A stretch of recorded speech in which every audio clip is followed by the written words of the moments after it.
Connecting with Purpose is about doing what matters most in a time when our families, workplaces, and communities need us. This show from Purpose Views presents honest conversations about what's possible when we invest in helping our people be their best, purposeful selves. You'll hear the challenges of making those investments and tips for reaping their rewards. This show is designed to help people-first leaders like you create the impact you seek. Let me introduce you to the purpose-driven and real-talking hosts, Mark, Neil, and Nell.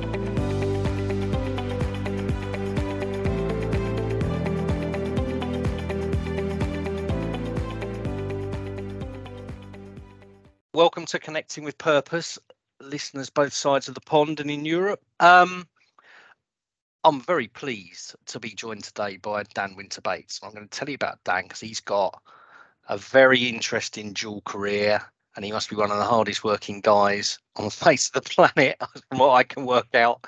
So Dan's had a long career since age 18, am I right, Dan, in the NHS? Yeah, 18. And a variety of roles, in operational roles and HR roles, latterly probably focusing on equality, diversity and well-being and speaking up, which we're going to explore some of today in our topic, which we're going to talk about, which is imposter syndrome and how that might affect our level of confidence. Dan's second career is that he's the vocalist of the metalcore band Bury Tomorrow. Some of you listening might not have actually heard of them, so let's just call this out right now. They're a Sony recording artist. They've done 7 albums, 1 top 40. No, wrong. I think that's 4 top 40s, 1 top 10, right? 1 top 10. I knew it was 1 second. And touring globally, and this weekend in the iconic Alexandra Palace in London, 10,000 people in that crowd, right, Dan? Yeah, it was a busy one. So 10,000 people. This is going to be a very interesting topic to explore with someone in such a successful career, both in the corporate world and also in a band. So I'm looking forward to this one. So welcome, Dan. Thanks for your time, and thanks for joining me and everybody else who's listening. No, thank you for having me, for sure. So imposter syndrome. We were kicking this around with a number of other topics, and this is a topical one, I suppose. What's your kind of view of imposter syndrome? I mean, it's a difficult first question, I suppose. I think for me, the definition around what imposter syndrome is, it definitely defines it as like a fraudulent, I suppose. It's an internal experience, so it's a psychological internal experience that is around fraudulence and a fear, I suppose, overwhelming anxiety and fear of being found out as somebody that is not competent or able to do their job, or equally able to do a future proposition. So something's on the table and actually people narrow their field of opportunity because of this self-loathing, I suppose, this cyclical nature that imposter syndrome seems to have on people, which is essentially telling them that they're not good enough or not able to do. So yeah, and it's really completely thing that I suppose defines it as a syndrome rather than just a feeling. So there's lots and lots of, we'll go into it, but there's lots of different thoughts about what imposter syndrome is, but is the fact that there is no countermeasure essentially to, so say that you have loads of accolades, you're a CEO of a company, you've achieved so much in your life that you can tangibly look at down a CV or whatever it might be, that it bears no fruit when it comes to actually addressing the feelings of imposter syndrome. So it's really difficult for people. So as I said, it often will be present in high flying executive positions, which is by pure definition a bit of an oxymoron against where people are in their necessary careers as a specialism. Yeah. So I mean, there was 2 things that I thought were interesting what you said there. One, there's no countermeasure, despite people maybe giving you feedback to the contrary. telling you you're doing a great job or whatever it is, but does that actually have an impact on you and how you feel about things, right? And secondly, you mentioned a really interesting thing about being found out or a fear of being found out, right? Let's take the first one first in terms of countermeasures, right? What do you think, in your experience of either studying or addressing this yourself, might help scratch the surface? Yeah, there's loads of things. So there is countermeasures. It's just in regards to traditional, I suppose, career style kind of conversations about, where you can achieve, where you've achieved, where you haven't achieved, where you're successful, where you're not. That's where it doesn't matter. Doesn't matter how much someone's going to tell you that you are fantastic or you're a specialist or you're an expert. You're not going to feel in that way. I suppose the first thing to kind of say is there are different lenses of imposter syndrome. So a lot of people classify it as this big overarching term. And then it's also important to remember that some people completely do not buy into imposter syndrome. There's a number of reasons for that. And we can kind of go into that as well. But there is a complete other lens. So the different lenses of imposter syndrome are, you've got things like the natural genius, so the expectation that you have to know everything, and you have to know, if you don't know everything, then you're clearly not great at your job. The superhero, which is kind of almost this self-flagellation of you have to work even harder and more hard than everybody else, because that shows you that you're the most kind of successful. The perfectionist, which will go over and over and over, because if it's not perfect, then it's not the best, and so you are an imposter.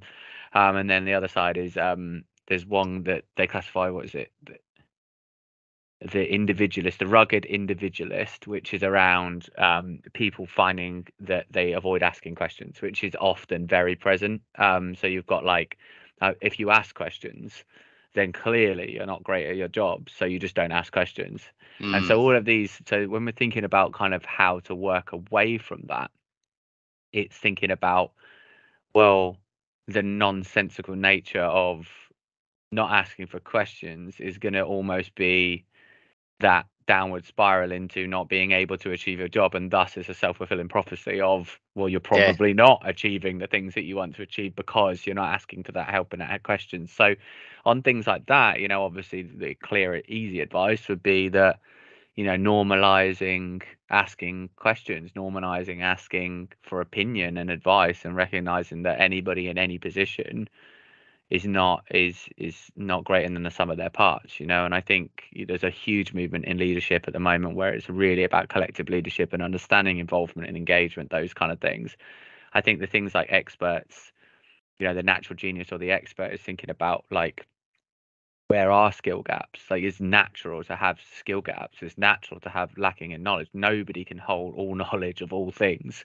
Some people would classify that as some kind of deity if you can know all things at all time. You have to understand that life is a journey, and it's understanding how you go through that, and identifying where skill gaps are reasonable to have and where skill gaps are actually something that you might need to focus on, I suppose.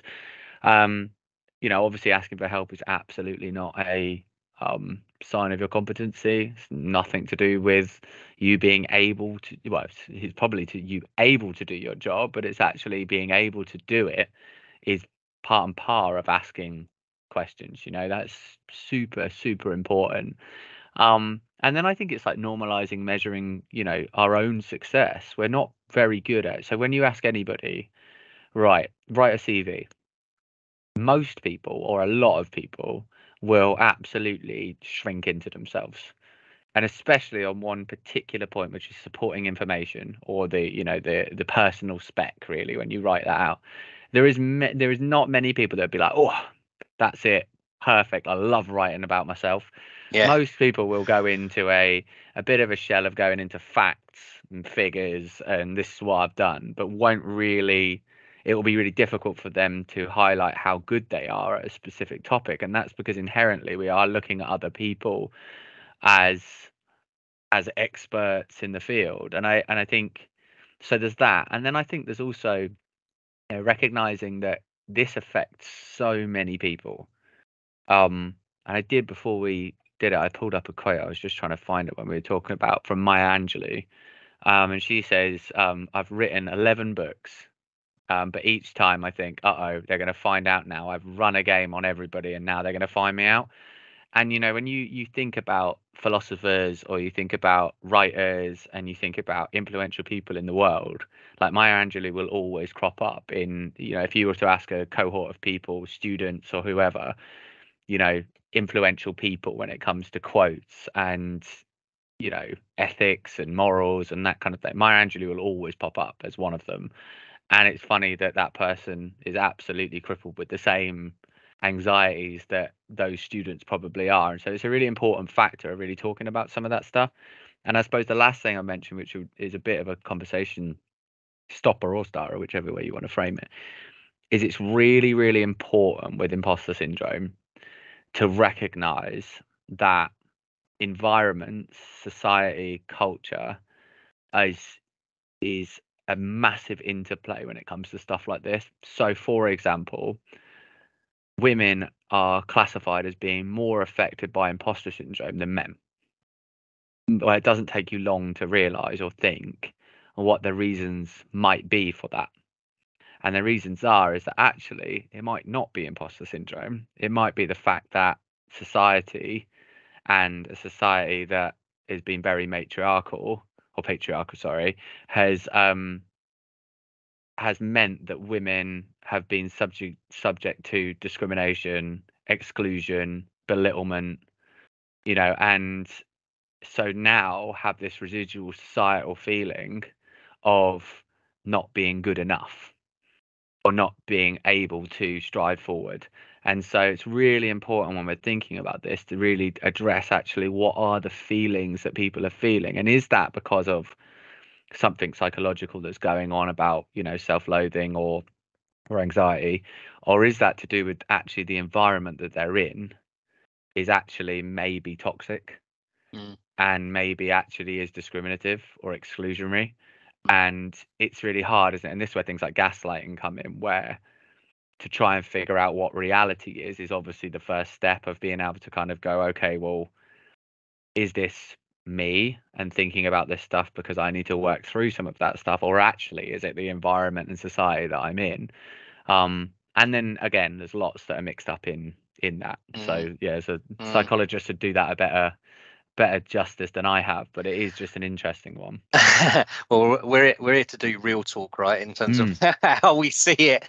I mean, I think the sort of emerging theme, almost like an overlay on all of that, I was wondering might be judgment, because like you were saying, well, some people have, if they don't have the self-belief, it might be, am I going to get found out, by who, about what, and is that actually there, is that a thing? And you're trying to cover off those perceived gaps almost by working harder, being perfect, not dropping your guard as you might see it, by asking questions, all of those things which might kind of stave off the judgment, if you like, which might be playing on your mind of, oh, I'm going to get found out, like you said. Yeah, no, and again, that kind of goes back to the last point, which is around the environment that you're in or the environment that you have previously been in. And a lot of this is residual hangover, isn't it, that people have when they go from job to job or experience to experience, and they take these kind of baggage with them, don't they? And this is where kind of coaching mindsets and chatting to people about stuff and really working that through is really important, because if you don't address it, it gets worse as you're going through. And I agree. I think judgment is a big thing.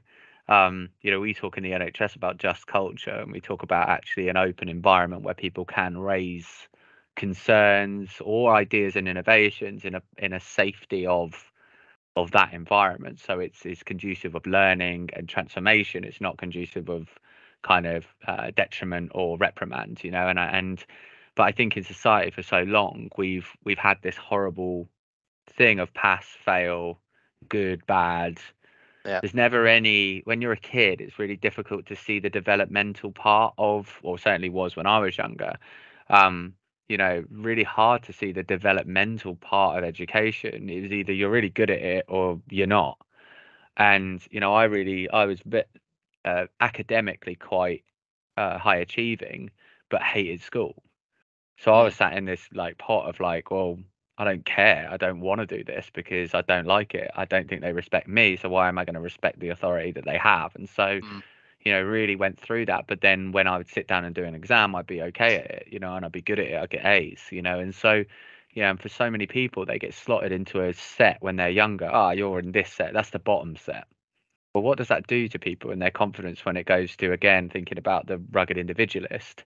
And that part of imposter, when you go into a workplace and going, well, I'm not the best at this, am I? Because that person's better than me, or I might struggle. And again, that goes into some of the inclusionary aspects of this. So people that might be neurodiverse or have ability needs, or the English, in this environment might not be their first language. And actually, what are we saying to people when it comes to you've got to be high performing, high achieving? And I think we've glorified it for years, mate. Like genuinely, I think, we glorify people writing on an email, I worked all weekend, or I work in 100 hours this week, like it's some kind of badge or medal to kind of be proud of. That is not something to be proud of. That nobody can sustain that level of performance.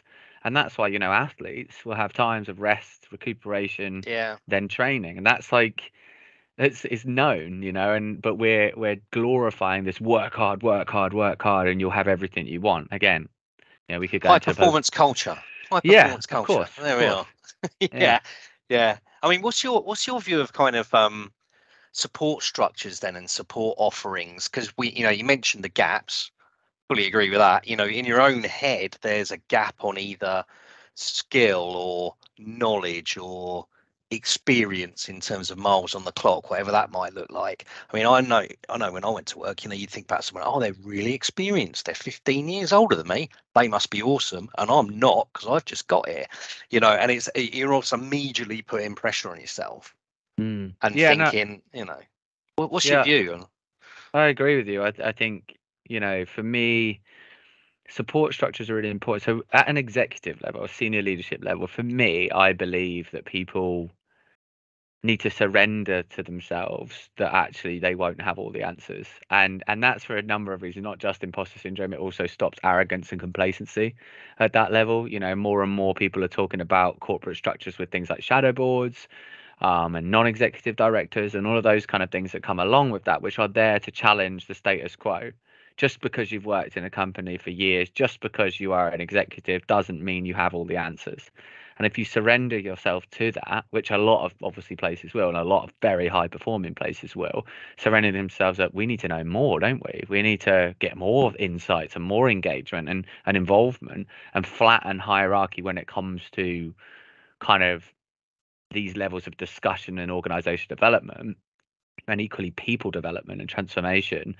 So there's that part. So the leaders of organizations have a real responsibility to have a think about that and openly be, vulnerable, because then you're going to role model for other people, your next succession, your people that are coming up the ranks to want to go into those kind of senior leadership positions. You're going to showcase to them that it's actually all right to be vulnerable, and actually you can't really get anything done if you're not. And I don't mean that everybody's on the same journey of divulging all of their ins and outs of their needs, but definitely showing that you're a real human being and not a robot means that you'll have more connectivity in your organization, like 1,000%. And then I think for people, it's just about taking, I think, baby steps with everything. Like, just be kind. Like, being kind to yourself is not some passive thing. Like, being kind to yourself is active. And we often think when we go like, be kind to yourself, everyone's like, I'll be kind to myself. Oh, it's great.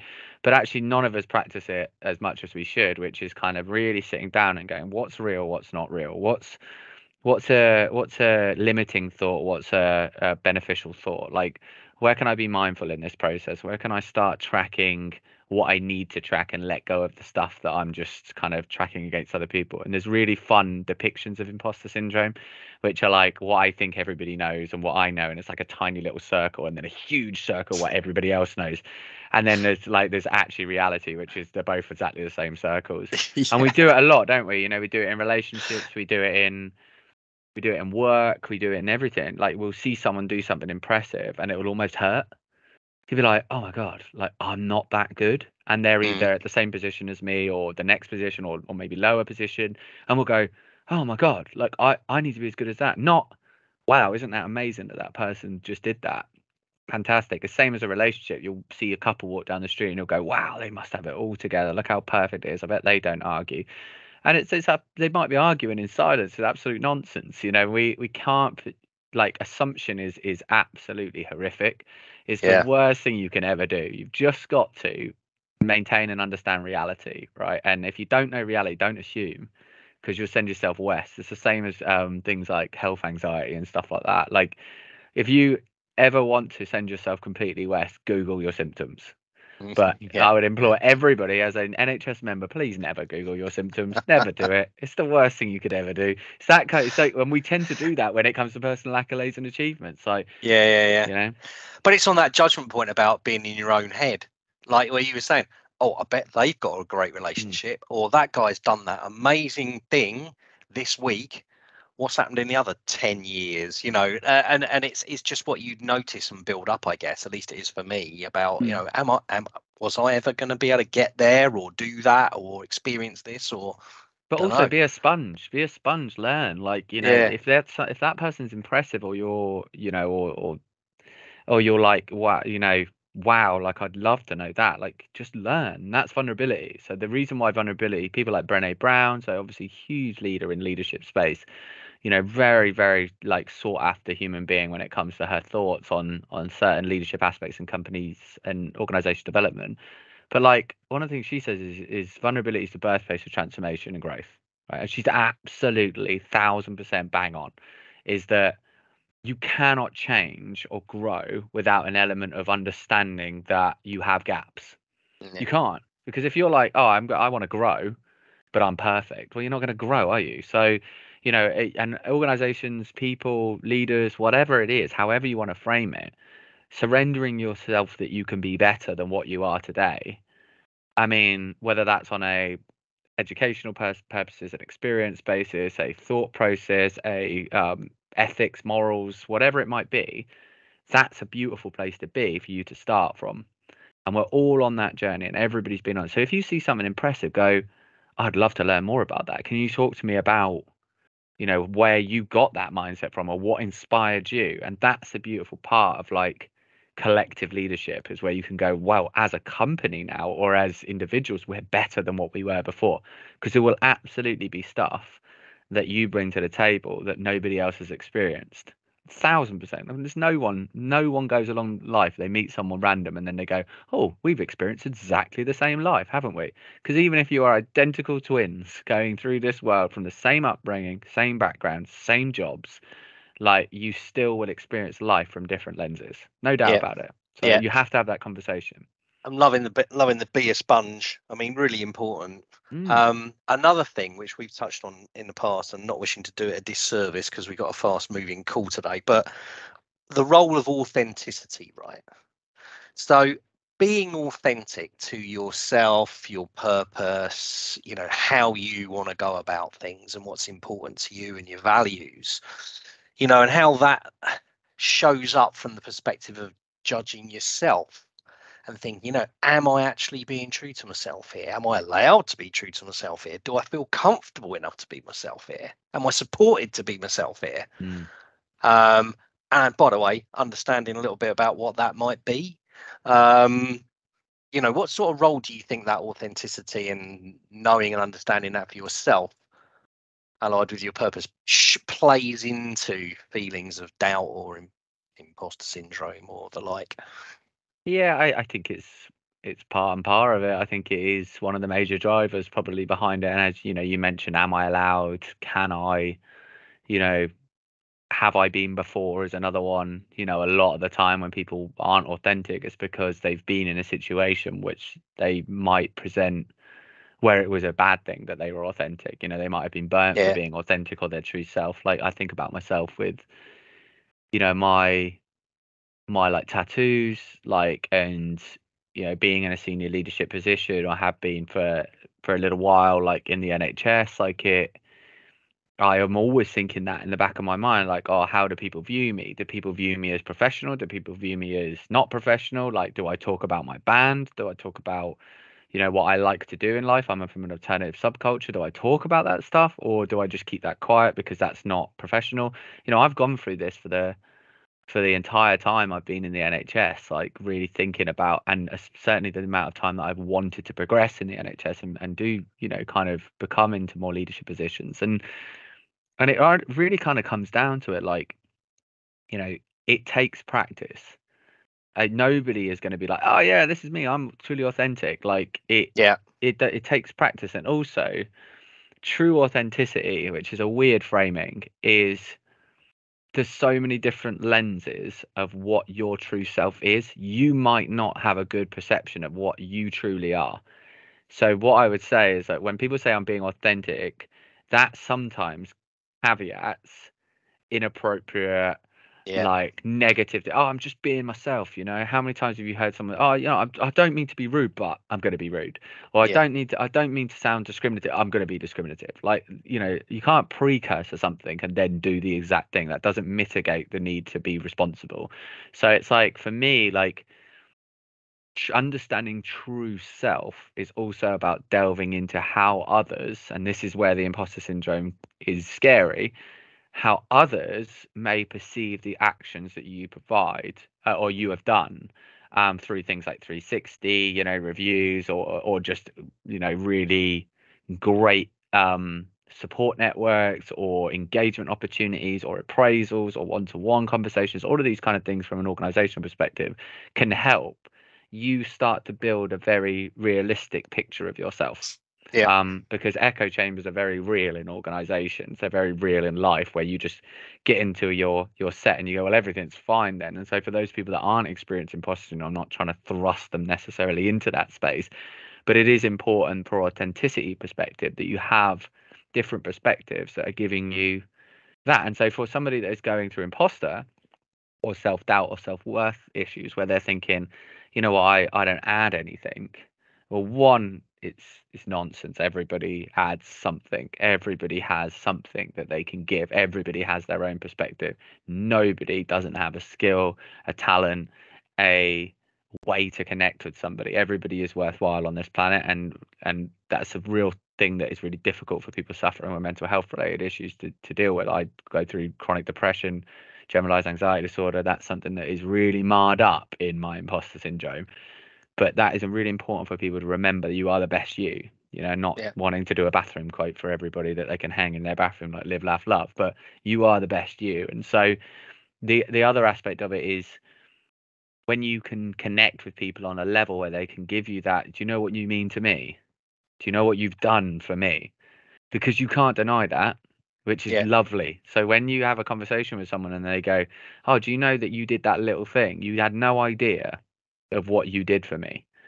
And so impact is a really interesting one. I know we've spoken about this as well. Like, impact's one thing it's very difficult to measure your impact on this world. Which is very difficult for people that don't know what their impact is, but it's also very scary because impact can be positive or negative. It's really important that people understand that your impact can be like a ripple to a tidal wave, and so I just say really, really connect with people, really deepen that trust and that psychological safety with people in the workplace, with your friendship group, whatever it is, so they can then be honest with you and say, hey, this is how you positively impact me. But equally, I'm going to say, like, you're acting in this kind of way, or you did this, and this is how that affected me. And you can have an adult to adult conversation about, how to best move forward, rather than it mount up and it's just this odd, and we don't talk to each other. We lose the ability to talk to each other when we become adults. When you're a kid, you just say it how it is, don't you? Yeah, and I love the kind of we talk about impact quite intentionally in Purpose Fused anyway. Me level, what's the impact I want to have on me, right? When you were talking about the self-care piece, what's the impact I want to have on a we level, which are the people that I closely surround myself with, friends, work colleagues, close, associations, whatever. You want to have a certain impact on those. And also at a world level, for example, playing to 10,000 people on a Saturday night, you want to have an impact on those people. What is it that you want to have on them? And what do you want to what do you want them to go away with? And wouldn't it be lovely if you got some of that feedback back, which I know you do. And that kind of breeds positivity, I think, if we get ourselves into that mind space. Yeah, definitely. Feedback is so important, and it really is. And then, but it's also, realistically taking it with a pinch of salt. Like, I don't know. For me, I've never worried. You've referenced playing Ali Pali. Like I've played some amazing. I'm very, very privileged and lucky to have done the career I've got. Um, I'm also very self-aware that I've put in the work, so I deserve to do what I do. But I'm also very privileged and lucky in understanding that many have tried and not being able to. And I've never faced it with the band. Never worried about it. I've played in I front wanted of to ask you about this. Yeah. Because you said to me last time, you were like, yeah, like play 50,000 people at download. It's fine. Yeah. I think the most we've done is probably around, I think we've done 70,000 people I've played in front of before. We played in 10,000 people on Saturday. Yeah. And honestly, I don't really I get nervous at some big shows. Just I'm more nervous about the gear working and making sure that, like, performance wise, people liking it, whatever. Like, because it's kind of like a turn on this thing of like, well, I'm going to work. Like, the more people, the better. The more I'm like, here we go, I've got control and I can do that. So I've never worried about it. My voice, like, I've been very consistent and very, very militant with how I've looked after my voice and learned my craft. So it's almost like the world's longest apprenticeship. But my biggest one is about education. So education is the biggest one that I have issues with, which is I should be more qualified in the jobs that I do. So when I look at like masters and doctorate, and I hated formal education. So this is where my psychological break kind of came from, is that I left school, good GCSEs, went to college. I was like, college is school without uniforms. I don't like it. It's not for me. I wanted to be a fireman. And I was like, I'm going to be a fireman. I'm going to sack this off. I don't like it. Lo and behold, you have to do more higher education anyway to be a fireman. So I wasn't really thinking straight. I joined the band when I was 16. The band started doing some good things when I was 17. It's a perfect moment in my life for me to kind of go, well, I'll see this later then, won't I? Because I can go on tour. I got a call at 4 a.m. from a label. Hey, we're going to make you stars. It was very rock and roll. Signed to a label. I was like, next week, I was like, see you later. I'm not doing this anymore. And walked out of college. And I think I look back now and I think that's the biggest thing for me when I walk into a room of uniforms, or I walk into a room with senior leaders. I fear, the fear creeps in of like, they must look at me like I'm not good enough. They must look at me like what I say doesn't matter, and they might look at me and go, well, why are you qualified to be here? Which is really interesting, because that's been my biggest battle for the entire time that I've worked for the NHS, or certainly the entire time I've become a manager in the NHS, which I was a manager when I was 18. So, by the time I was 20, I was like managing quite a few staff, and now I'm in my 30s. I'm a senior leader, and it still resonates to this day. Like, I'll walk into a room with somebody that has got more qualifications than me, and that'll be it. I'll start going to bits, and it's a bit that I've just got to ask myself, like, yeah, but how do people see you? And what I've started doing, you've referenced my LinkedIn and stuff. I do a lot on LinkedIn now about. And a lot of it is that it's not selfless. This is me telling myself, so I can look back and go, it's almost like public journaling, really. So I like look at it and I'm like, look, like, the experience that you've gained from being in a band is unlike anything probably most people will go through. So I have traveled around the world professionally. I haven't paid a single penny to go around the world. I get paid to do it. I have met cultures and cultures and cultures and different aspects of people. I've connected with over hundreds of thousands of people, probably. I mean, I met probably up to 500 to 1,000 people of the 10,000 people on Saturday. Like, it's that, as a sponge, as someone that really loves being a sponge, has given me perspectives to be able to read people and go, I know what you're possibly thinking, and be able to connect with someone on a different level and adapt and change. All my interviews that I've done probably over 2,000, 3,000 interviews. I've had to respond on a stage in front of 1,000 people, and also respond on a stage in front of 10 people in a pub heckling you. Like, you know, I've grown up being adaptable to change, and so all of that means that I'm qualified. I just don't have a certificate that says, "Hey, Dan's got a master's in meeting people." You know, and it's just one of those things. But everyone will do it. You know, the most qualified person, the qualified hunters that will go and be like, "I'm a master's, I've got a doctorate, I've like all of this." They will also say like, "I've never," you know, there'll be people like, "I've never managed to put it into practice," and it's just interesting. And then you get the, you know, people on the scales either way. You know, it's just got to be worthwhile for you, I feel like. Yeah, you've got a PhD, or if there's a higher one, whatever the higher one is, on world level impact. Yeah, maybe one day Southampton University will give me an honorary doctorate, and I can just be free of all of my worry. Yeah, just write to them now. I might I'm sure message them. Come on, guys. Yeah. Just do chuck it. Out a thing. I'll get an MBE or something. That'd be nice. I won't worry about it anymore. Yeah, fully paid up world impact leader, which you are. So there we go. Amazing. Right, I've got one final question for you, which is in 3 parts, and we ask people this because it's just very revealing what comes back. Right, we call it magic moments. And it can be magic as in upside, or it can be magic as in, well, you know, maybe not. But it's just a kind of impactful experience which you might have had at any point in your life, and what it's kind of left on you, either in terms of the way you think or perceive or do, you know, whatever those experiences were that kind of made you what you were today. And we call it magic moments because the focus is on the positivity, right? What it's done for you. So what sort of things spring to your mind if you think about yours? Yeah, I mean, I do think about this quite a lot, to be honest with you, which is quite good when people ask me, because I've been asked a lot about my life, which is really nice. And again, another privileged position for people to be interested, to be honest with you. But yeah, I mean, a big moment, negative moment when I was younger. I think I got assaulted when I was younger. I was 15 years old, walking home from a bus stop, and got assaulted by a much older guy. Lots of profanity said just because I had long hair, and I was actually walking my girlfriend to the bus stop at the time. And got assaulted. He asked me if I wanted to fight. I said no. He was in his 20s. I was 15 years old. And he'd slipped on a 3-ring knuckle duster at the time.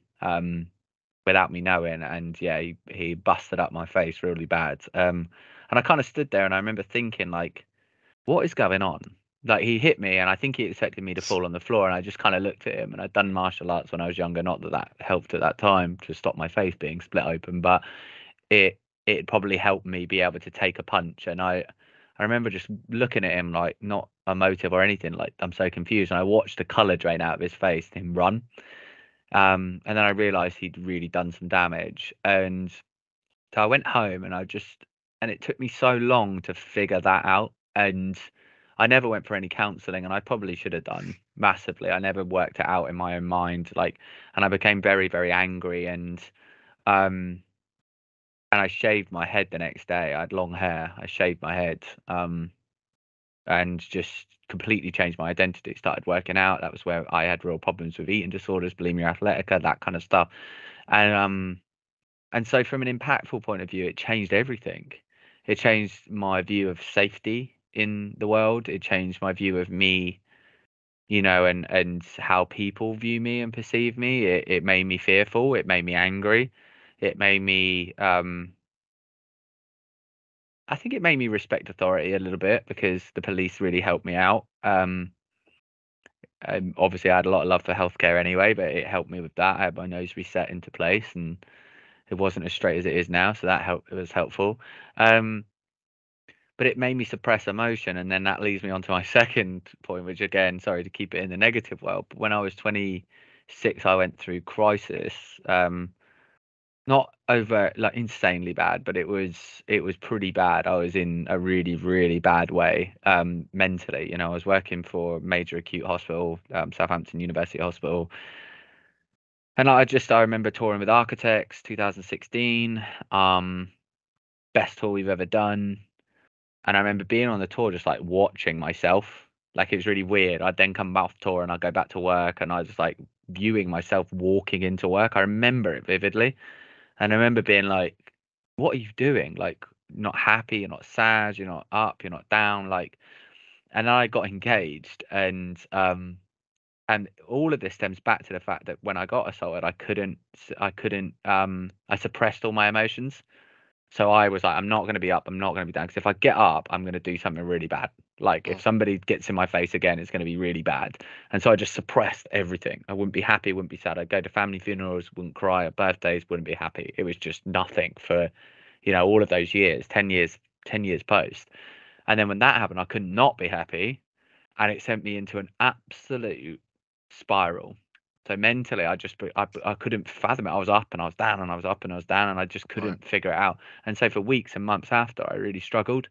And I'd realised I'd been going through chronic depression for years, probably since that. And I definitely had anxiety when I was younger, and I'd gone through my eating disorders, and it all just it came out like a flurry of like, oh my God, this is just outrageous. Yeah. And so I worked on myself, and I'm very lucky that I've got a family that's instilled healthcare to me. So I reached out straight away, and I felt able to, and I've got a great support network. But it shows, doesn't it? I had everything. I had a great job, touring the world. A great then fiance, now wife. Like, I had everything, and I just it crushed me to bits. And then just off the back of that, I moved away from the acute and I went into Southern Health, community provider. And I was like ops management and high performance. Here we go, like doing all this, back into that world. And I saw QI, right? And I did a QI course, quality improvement course for anyone. It's a lean methodology about how to really improve services, structures, processes, procedures, all of that kind of stuff. And but there was a part of it which was about lived experience and about coaching. And I was like, oh, I like this. Okay. And for the first time ever in my entire career, I stopped compartmentalizing. So for years, I used to have a tattoo sleeve that was like cut off on my arm, no visible tattoos. Talk about work, I'm at work. Talk about band, I'm at band. Like nothing else. It was just everything was compartmental. My mental health, don't talk about your mental health. Like just keep that in a box. Yeah, right. And then like when I did QI, there was lots about lived experience. I made really good friends with a guy called Nathan. He talks like openly about his lived experience with acute psychiatric illness. And it just unlocked everything. I was like, I need to support people. Like I need to I'd never not been patient facing. And I was like, I need to support our people. I need to talk about this stuff. And then I stopped compartmentalizing that. By the time like the end of that year, I had tattoos on my hands and my throat, back of my head. I was like now talking to people about culture and really like authenticity and vulnerability. And from that moment, I've never gone back to patient facing. I've always maintained at that point a staff facing kind of function. And it changed my life. Like quality improvement changed my life. And I think as well, it was something that I could pick up theory based. So getting back to my imposter syndrome, trying to link it back together. Yeah. That was a practitioner. I was a qualified practitioner. And so I was like, well, now I've got a qualification. So now I know this stuff and I've got a qualification I just became this, I just flourished at that moment. And so it's all like tangibly linked, the three moments, but it's just really interesting because I don't look back at the crisis or the assault really with any other feelings than I wouldn't be where I am today. Like I wouldn't view the world in the way that I view it without that happening, Yeah. Dan, pleasure as ever. That was fantastic. Thank you for all your comments on everything. I mean, we could go on for hours, as I said last time we had a chat, maybe we will, but appreciate your time. Thank you. On behalf of everyone listening, I appreciate your being candid with us and speaking like it is through the heart. And best of luck. What's the next tour? I mean, I do know, but I'll let you tell everyone as well. So we're on tour. We're actually still on tour, technically. We've just got 2 days off. So I'm at home for 2 days. And then we go out and finish Us and While She Sleeps. So we play Paris, Belgium, Netherlands, Germany. And then I'm back for a week and a half. And then I go to Australia for 10 days for our headline run. And then I'm back for Christmas, which is lovely. And then in January, we head out and do a headline tour. So, busy. And then we've got the busiest festival season we've ever had next year. So And then probably fit in America again, maybe fit in Japan again. So lots and lots to do. Yeah, and at the same time, making a massive impact NHS. on the day job. Dan, thanks so much, and we'll talk again. Thank you. We're energized about this journey and hope you choose to join us. Click the subscribe button now so you don't miss out on all the actionable wisdom to come.